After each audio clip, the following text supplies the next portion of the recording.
Hello, welcome back. Our guest this week on Mantras of the Moment is a friend of mine who's based in Manchester. She is a busy mum of 3 children, a trained nutritional therapist, and a recipe creator who blogs her food nightly on Insta. And I can vouch for those recipes. The food is delicious. Susie Shonn. How are you, Suze? Hi, Debs. How are you? I'm really good. Nice to see you. Thank you for coming on to talk about your mantra. I'm looking forward to hearing what it is, but perhaps you could start by just telling some of our listeners about how you started Fun Foodie Susie. So Fun Foodie Susie was born out of lockdown. And as everybody knows, we were all forced into a situation where we weren't allowed to leave our homes. And I literally found myself cooking morning, noon, and night for the family. Yeah. And I started getting really creative. And I thought, I'm going to post these recipes on Instagram, because I'm sure everybody would have been interested, because everyone was trying to think up things. Yeah. And actually, I found that people really liked it. And I started to pick up quite a few followers. So, yeah, and that's really where it's come from. I know you've always been super health conscious, and you've always loved food, like as I have, but you've also had to adapt being a mum of children with allergies and a husband who's lactose intolerant. So your food is specifically dairy free, is that right? Yeah, so my page is a dairy free page, but I actually do include quite a lot of gluten free recipes as well, because my youngest son can't eat gluten. So there is And what I do is with each recipe, I do sort of highlight whether it's gluten-free, vegan, and that sort of thing. So yes, but my focus is mainly on healthy food, using fresh products and making healthy meals for the family, and to show you that you don't need to load your food up with oil and cream and cheese. To make something tasty. You can use fresh herbs, spices, these spray fats, you can use spray oil instead of dolloping the oil, and you can still get wonderful, delicious food. And it's really easy. Well, I have looked at your meals over I'm going to tell the truth here and just say, after I've put Lily to bed, I just can't be bothered most nights. I'm not someone that you'll find in the kitchen all that much, but I have made some of your recipes before and they've been delicious. What would you say is your highlight at the moment? What have you been cooking that you love?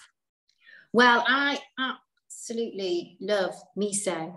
I absolutely love miso, and it's a brilliant ingredient. It's so tasty, and actually, it is an Asian ingredient, but you don't actually have to use it in an Asian food. And I recently made a mushroom miso linguine, which was dairy free, and it was absolutely delicious. I used Oatly yogurt, the Oatly Greek yogurt instead of cream, and I used a bit of margarine instead of butter, and it was delicious. And it was literally, it took minutes, and everyone was extremely complimentary of it. Miso mushroom linguine, I'll have a little look at that. That sounds delicious. I mean, listen, I don't cook to that scale every night. I will cook once or twice a week. What I would say is if you find yourself wanting something interesting once or twice a week, that is enough.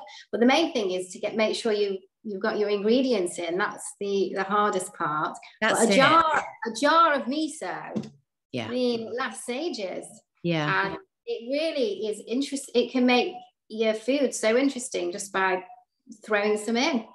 So this was born out of lockdown then, and you've obviously, like I said, you've had to cater to allergies and children who can't eat all different things, and it's a passion of yours, like mine. We've always loved going to nice restaurants and eating good food together, haven't we? So but it's been a difficult couple of years. I know this is a real positive to come out of the last couple of years, and what I've been asking guests is, in life, when we hit these difficult times, which we do, is there a mantra, a motto, or a saying that you use to get you through?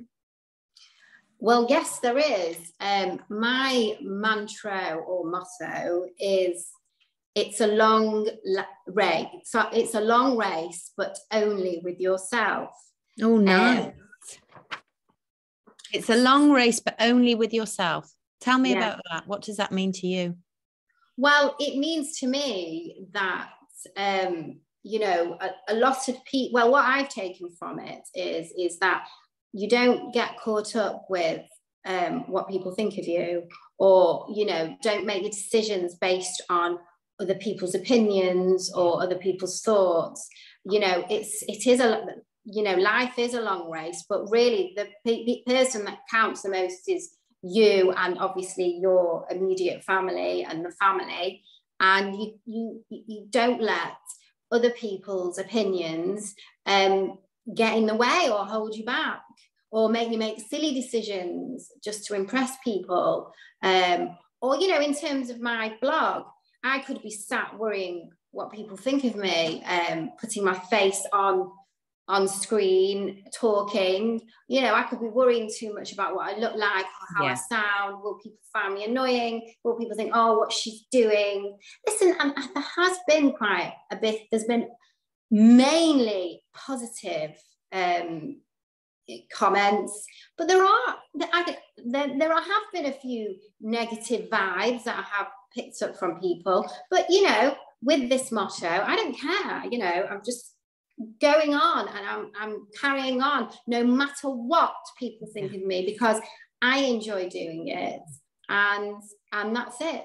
I love that. And, you know, that's half that. This is one of the reasons we did this interview, is to show people that, so public speaking, presenting, pitching, it's terrifying for so many people. But actually, when you're given a subject that you love, to talk about the thing that you do, that you get up for each morning, it's actually quite an easy thing. This is one of the reasons we held this podcast, is to showcase that public speaking isn't that terrifying. But when I'm talking to people about their passion, in this case, food, it's so lovely to see that all come to life. And you're absolutely right. If we were always stopped by the opinions of others or the doubts of ourselves to say, you know, how would this fit in society? We wouldn't get anywhere. We wouldn't do anything. No. The older you get, the more you realize is you just have to bat that away and say, it doesn't matter. Like you said, this is with me, and God willing, it's the road ahead. Yes, definitely. And, you know, lockdown was very difficult. And, you know, I was thinking about like, oh, what positives came out of lockdown? And I was like, none. It was the worst time of my life. It showed me that I just love socializing and being free, my freedom. But actually, you know, during lockdown, I became so unbelievably close with my family, you know, and, you know, with my brother and parents, and amazing. And so, you know, and, you know, we knew we could rely on each other. So that was amazing. To come out of it. So there have been positives to come out of this time, but I will take that forward into my day. It is a long race, but only with yourself. Oh, Suze, thank you so much. I'm going to go and have a little look now at miso mushroom linguine. Oh yeah, or maybe one of the tray bakes. I do love your tray bakes, because great to see, my love. Thank you for being on. You're welcome. Lovely to see you. Bye. Bye.